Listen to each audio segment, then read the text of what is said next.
नमस्कार, आप देख रहे हैं देश की बात। मैं हूं राजश्री आपके साथ और देश की बात में हम बात करेंगे नए मंत्रिमंडल की।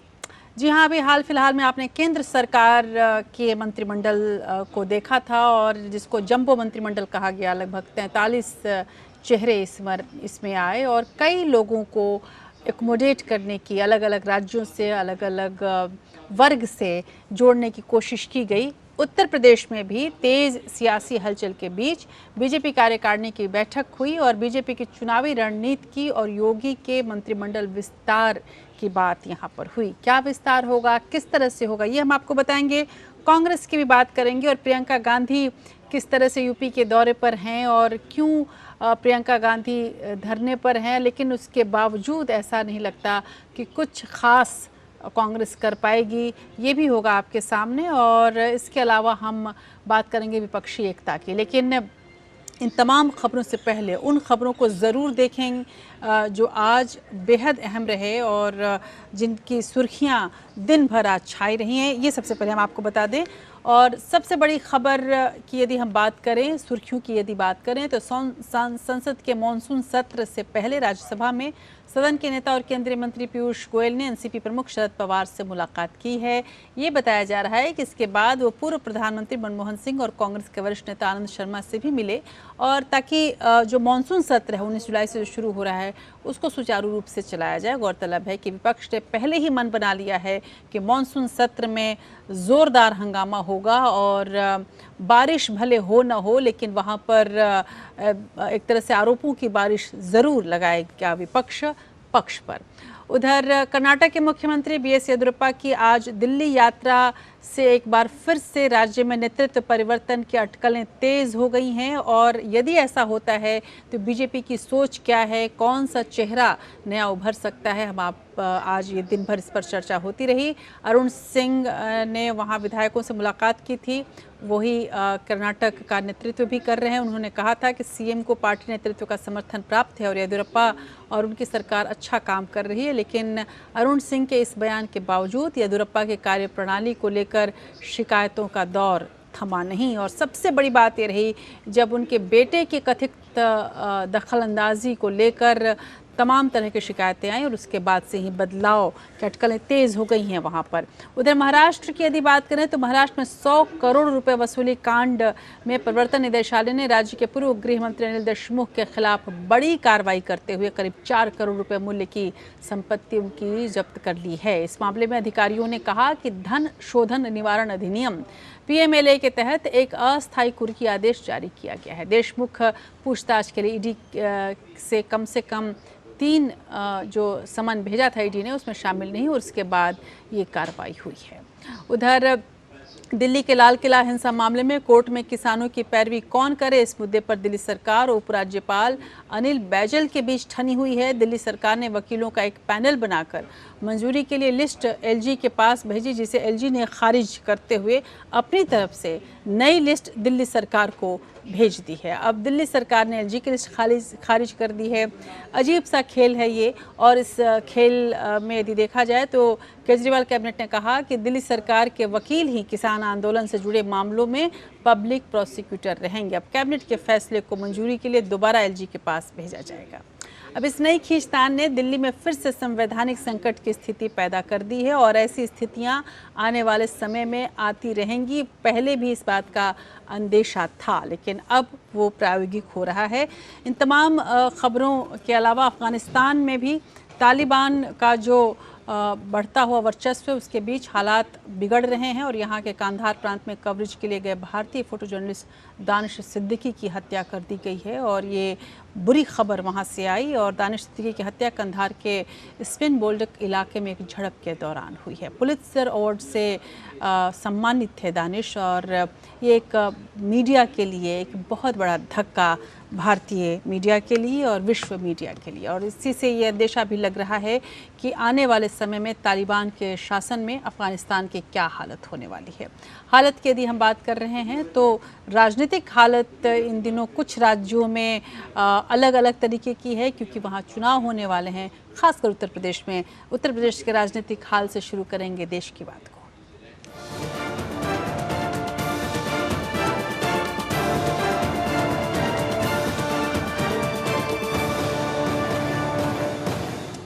लखनऊ में बीजेपी प्रदेश कार्यकारिणी में योगी सरकार के सुशासन को ही चुनावी अभियान मुद्दा का बनाने पर मुहर लग गया है।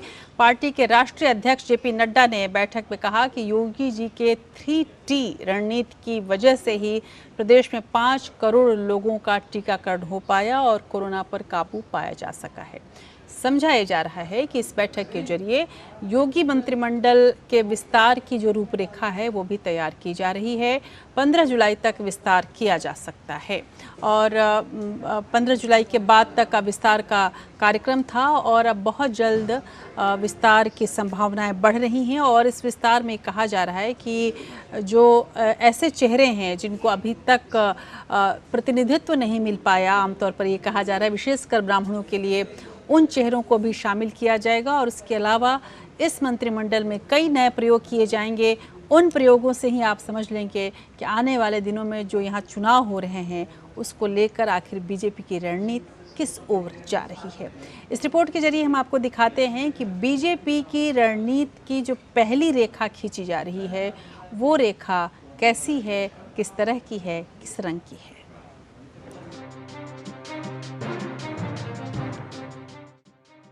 प्रधानमंत्री नरेंद्र मोदी ने वाराणसी दौरे में कोरोना प्रबंधन और प्रदेश में विकास को लेकर योगी सरकार की बेतहाशा तारीफ कर आगामी विधानसभा चुनाव का एजेंडा सेट कर दिया था।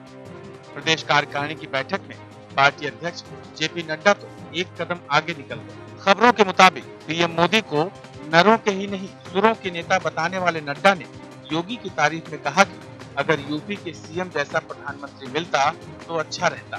बीजेपी के सरल हृदय नेताओं को ये बात समझ नहीं आई कि नड्डा जी योगी जी की तारीफ कर रहे हैं या मोदी जी की बुराई। मजे की बात यह है कि योगी जी को आरएसएस का खुला समर्थन मिलने से पहले नड्डा जी भी मोदी शाह की तरह उन्हें जन्मदिन की शुभकामनाएं भी देना भूल गए थे। बहरहाल ये तय हो गया है कि अब चुनाव में जीत का सारा दारोमदार अब योगी जी पर ही है। लेकिन हकीकत यह है कि इस बैठक में मौजूद पार्टी नेताओं के दिमाग में मंत्रिमंडल विस्तार को लेकर खलबली मची हुई है। उम्मीद की जा रही है कि रणनीति पर विचार विमर्श के दौरान विस्तार की रूपरेखा भी तय की जाएगी। इस विस्तार में मोदी शाह के पसंद के नेताओं को जगह दिए जाने के आसार हैं। दलील यह है कि यूपी चुनाव आरएसएस और योगी जी की प्रतिष्ठा का सवाल बन गए हैं। ऐसे में पार्टी के नाराज नेताओं के साथ एनडीए के नाराज सहयोगी दलों को मंत्रिमंडल में जगह देनी तय मानी जा रही है। खासकर पिछड़ी जातियों से जुड़ी हुई पार्टियां भी इस बैठक को टकटकी लगाए देख रही हैं। निषाद पार्टी के नेता संजय निषाद मोदी मंत्रिमंडल में अपने बेटे प्रवीण को जगह न मिलने से नाराज है। वहीं अनुप्रिया पटेल की मोदी मंत्रिमंडल में वापसी के बावजूद अपना दल बहुत खुश नहीं है। उसे अपने नेता आशीष पटेल के लिए योगी सरकार में कैबिनेट बर्थ चाहिए। तो प्रदेश के ब्राह्मण भी जनेऊ पकड़कर बीजेपी को श्राप देने पर आमादा है। वो योगी जी के राज में ब्राह्मणों के साथ हो रही ज्यादती से नाराज है। लिहाजा योगी जी पर अगले चुनाव में जीत के लिए मुसलमानों को छोड़कर सबका साथ और सबका विश्वास चाहिए और सबका विश्वास तो मंत्रिमंडल विस्तार से ही हो सकता है। Bureau report APN. उधर लखनऊ पहुंची कांग्रेस महासचिव प्रियंका गांधी गिरी करके यूपी चुनाव अभियान का आगाज कर चुकी हैं। 4 दिन के यूपी दौरे पर आई प्रियंका गांधी ने महात्मा गांधी की मूर्ति पर माल्यार्पण किया और उसके बाद पंचायत चुनाव में महिलाओं के साथ अभद्रता के मुद्दे पर वहीं धरने पर बैठ गई। बाद में प्रेस से बात करते हुए प्रियंका गांधी ने कहा कि यूपी में लोकतंत्र का चीरहरण हो रहा है। गौरतलब है कि कांग्रेस जिस स्थिति में उत्तर प्रदेश में इन दिनों है, उससे ऐसा लग रहा है कि कांग्रेस को अपनी लाज बचाने के लिए ज़रा सा भी आंचल मिल जाए, ज़रा सा भी चीर मिल जाए तो शायद ये उसकी खुशकिस्मती होगी और इसके लिए पूरा दारोमदार प्रियंका गांधी पर है। पर प्रियंका गांधी की रणनीति अभी संशय की रणनीति है। एक कदम आगे 2 कदम पीछे चलकर कांग्रेस क्या वाकई अपना वजूद बचा पाएगी या फिर जिसको कहा जाए कि लुप्त हुए वजूद को एक बार फिर से जीवंत कर पाएगी, बड़ा सवाल है खासकर कांग्रेसियों के मन में भी। तो आपको हम दिखाते हैं कि आज प्रियंका गांधी ने क्या किया और ये सब कुछ करने से कांग्रेस के भविष्य पर वाकई कितना फर्क पड़ पाएगा। सब कुछ लुटा के होश में आए तो क्या किया। अब कांग्रेस को बापू का ही सहारा है। लखनऊ पहुंचे प्रियंका गांधी ने हजरतगंज चौराहे पर गांधी प्रतिमा पर माल्यार्पण किया। उसके बाद ब्लॉक प्रमुख चुनाव में महिलाओं के साथ अभद्रता को लेकर दिन भर के लिए मौन व्रत धारण कर धरने पर बैठ गई। गांधी परिवार की वारिस प्रियंका को देखने के लिए भारी भीड़ उमड़ने लगी। वहीं इधर उधर चौक चौराहे पर बिखरे हुए कांग्रेसी भी जुटने लगे।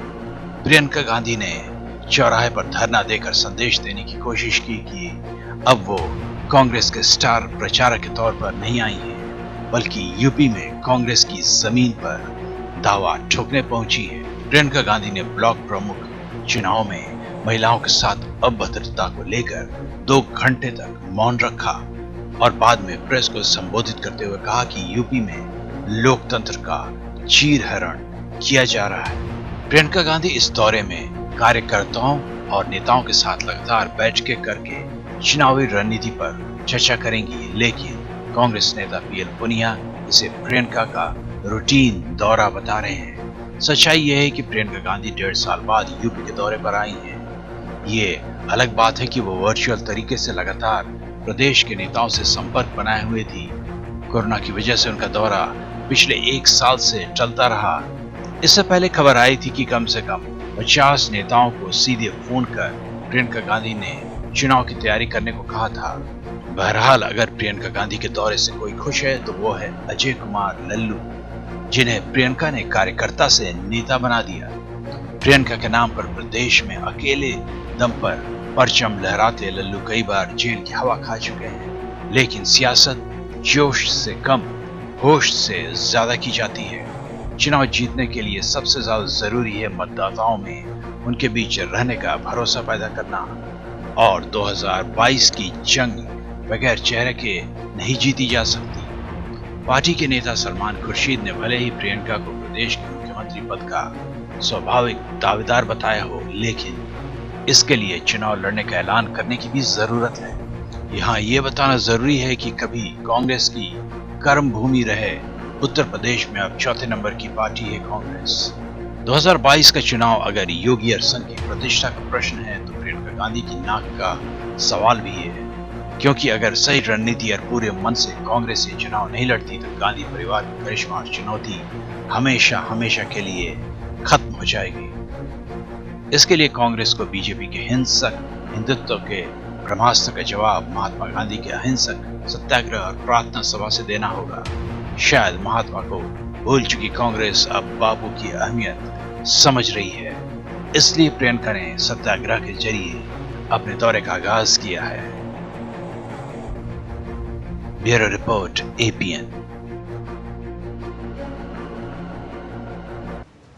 और कांग्रेस के बाद बात विपक्ष की, उस विपक्ष की जिसकी परिकल्पना अभी की जा रही है, यानी कि मजबूत विपक्ष की, और इस परिकल्पना को ही ज़मीन देने के लिए पश्चिम बंगाल की मुख्यमंत्री ममता बनर्जी 25 जुलाई से अपने दिल्ली दौरे में विपक्षी एकता के लिए ठोस पहल करने की कोशिश करने वाली हैं। ममता बनर्जी पूरे मानसून सत्र के दौरान कांग्रेस अध्यक्षा सोनिया गांधी समेत कई विपक्षी नेताओं से मुलाकात करेंगी। ममता की चुनावी रणनीति के सूत्रधार रहे प्रशांत किशोर ने हाल ही में गांधी परिवार से मुलाकात की थी। इसके बाद से ही विपक्षी एकता को लेकर सियासी हलचल बेहद तेज है। हालांकि अभी तक जो जानकार हैं वो ये मान रहे हैं कि ये सब कुछ महज एक कल्पना है, जिसका वाकई ज़मीन पर उतरना या पूरा होना लगभग असंभव है। यानी कि मुंडे मुंडे मतिर भिन्ना की जो स्थिति है विपक्ष की, ऐसे में सबको एक साथ बिठा पाना और बीजेपी जैसे एक सशक्त पार्टी के खिलाफ खड़े हो पाना, जो भी विपक्ष की अगुवाई करेगा वो कुछ इसी तर्ज पर करेगा जैसे वो एक ही तराजू पर कई मेढक तौल रहा हो। वाकई क्या ये संभव है और ममता की इस कोशिश को किस तरह से लिया जाना चाहिए, देखिए इस रिपोर्ट में।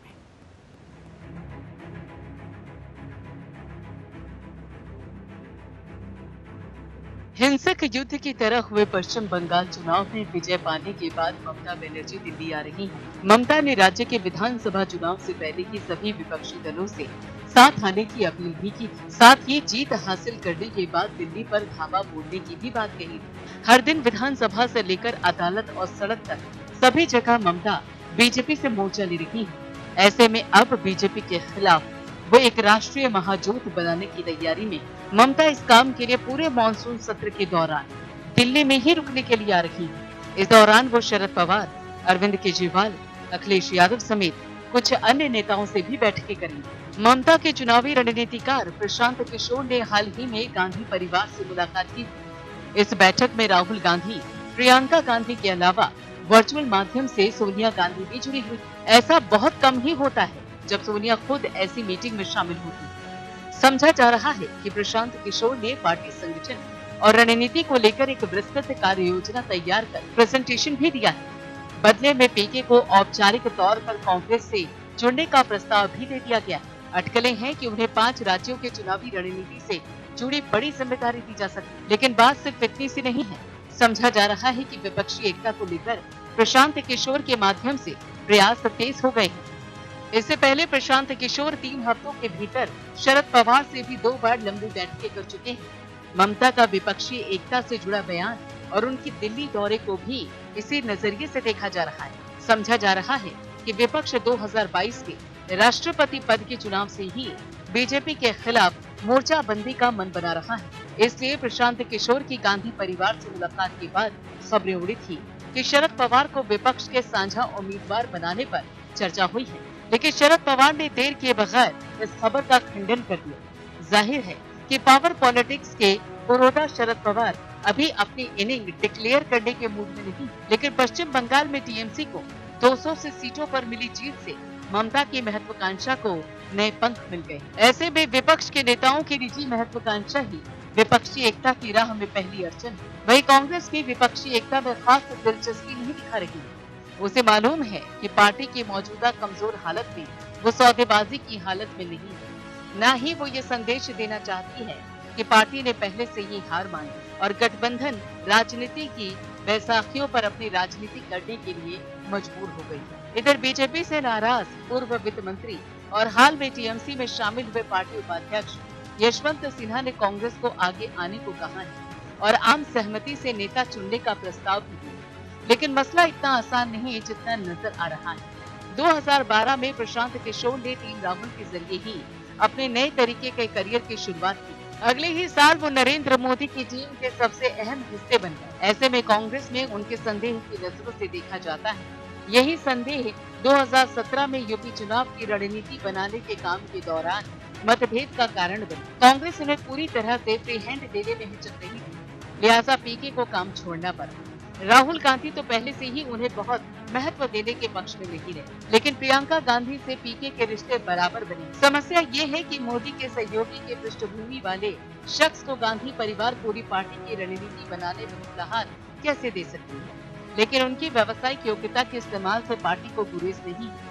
ऐसे में देखना ये है कि दूध के जले पीके क्या दोबारा यूपी की चुनावी रणनीति बनाने की जिम्मेदारी संभालने को तैयार होंगे, क्योंकि कांग्रेस के लिए उत्तर प्रदेश के विधानसभा चुनाव करो या मरो का सवाल बन गए और यूपी चुनाव से ही विपक्षी एकता में कांग्रेस की स्थिति तय हो जाएगी। ऐसे में ममता बनर्जी और शरद पवार की तरफ से विपक्षी एकता के फॉर्मूले पर कांग्रेस चुनाव से पहले बहुत ठोस राय चुनाव के बाद ही कायम कर पाई, लेकिन महामारी, महंगाई, मंदी, बीमारी और बेरोजगारी के हालात में ममता और शरद पवार के सक्रिय होने से मोदी सरकार और बीजेपी पर दबाव बढ़ेगा।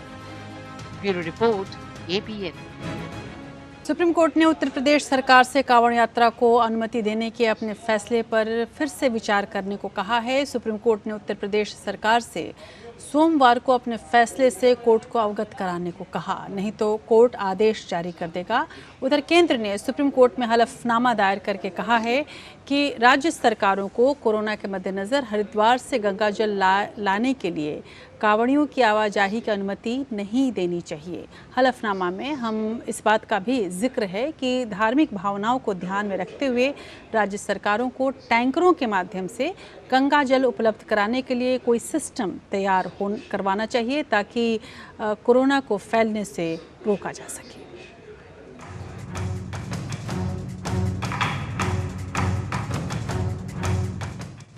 उत्तर प्रदेश में कांवड़ यात्रा की अनुमति को लेकर सुप्रीम कोर्ट में सुनवाई हुई। सुनवाई के बाद सुप्रीम कोर्ट ने यूपी सरकार से कहा कि या तो वो सांकेतिक कांवड़ यात्रा आयोजित करने पर पुनर्विचार करे या हम आदेश पारित करेंगे। शीर्ष अदालत ने सोमवार तक यूपी सरकार को जवाब देने का निर्देश दिया। जस्टिस रामचंद्र एफ नरीमन की पीठ ने कहा है कि महामारी देश के सभी नागरिकों को प्रभावित करती है। शारीरिक यात्रा की अनुमति नहीं दी जा सकती। प्रथम दृष्टया हमारा विचार है कि वह प्रत्येक नागरिक से संबंधित मामला है और धार्मिक सहित अन्य सभी भावनाएं नागरिकों के जीवन के अधिकार के अधीन है। सुप्रीम कोर्ट ने यूपी सरकार को सोमवार तक अपना विचार रखने का समय दिया है।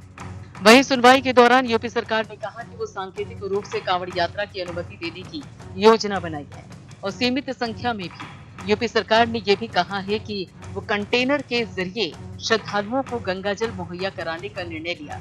हालांकि सुप्रीम कोर्ट इससे सहमत नहीं दिखा। मेहता ने केंद्र सरकार के रुख के बारे में पीठ को सूचित करते हुए कहा कि राज्य सरकारों को स्थानीय शिव मंदिरों में पूजा करने के लिए हरिद्वार से गंगाजल लाने के लिए कांवड़ियों की आवाजाही की अनुमति नहीं देनी चाहिए। न्यायमूर्ति नरीमन ने इस पर संज्ञान लेते हुए कहा कि यूपी राज्य केंद्र सरकार के रुख के खिलाफ नहीं जा सकता है। केंद्र सरकार ने भी सुप्रीम कोर्ट में शुक्रवार को एक हलफनामा दायर किया था। इस हलफनामा में सरकार ने शीर्ष कोर्ट से कहा कि कोरोना महामारी के मद्देनजर राज्य सरकारों को हरिद्वार से गंगाजल लाने के लिए कांवड़ियों की आवाजाही की अनुमति नहीं देनी चाहिए। हालांकि धार्मिक भावनाओं को ध्यान में रखते हुए राज्य सरकारों को निर्दिष्ट स्थानों पर टैंकर्स के माध्यम से गंगाजल उपलब्ध कराने के लिए प्रणाली विकसित करनी चाहिए। गौरतलब है कि इससे पहले कोरोना संकट को देखते हुए इस बार उत्तराखंड सरकार ने कांवड़ यात्रा पर रोक लगा दी। हालांकि उत्तर प्रदेश सरकार ने इस पर रोक नहीं लगाई और इसके बाद सुप्रीम कोर्ट द्वारा इस मामले में खुद संज्ञान लिया। कांवड़ यात्रा 25 जुलाई से 6 अगस्त तक आयोजित करने का प्रस्ताव है। पिछली बार साल 2019 में यात्रा का आयोजन किया गया था। लगभग 3.5 करोड़ भक्त कांवड़िया हरिद्वार गए, जबकि 2 से 3 करोड़ से अधिक लोगों ने पश्चिमी यूपी के तीर्थ स्थलों का रुख किया था। Bureau report. और आज देश की बात को ख़त्म करने से पहले उस कलाकारा को ज़रूर याद करना चाहूँगी जिसका नाम सुरेखा सीकरी था। हिंदी फिल्म और टेलीविज़न के दिग्गज कलाकार सुरेखा सीकरी का 75 साल की उम्र में हार्ट अटैक की वजह से निधन हो गया। यदि किसी को सीखना हो कि ऊर्जा किसे कहते हैं, किसी को सीखना हो कि अदाकारी किसे कहते हैं, किसी को ये सीखना हो कि अदाकारी और उम्र में कोई फासला नहीं होती, बल्कि यदि आप अदाकार हैं तो जीवन पर्यंत अदाकार रह सकते हैं, तो सुरेखा सीकरी को देखें। 2018 में वो लकवे का शिकार हुई थी और 2020 में उन्हें ब्रेन स्ट्रोक हुआ। उनके जाने से पूरा बॉलीवुड आज गमगीन है।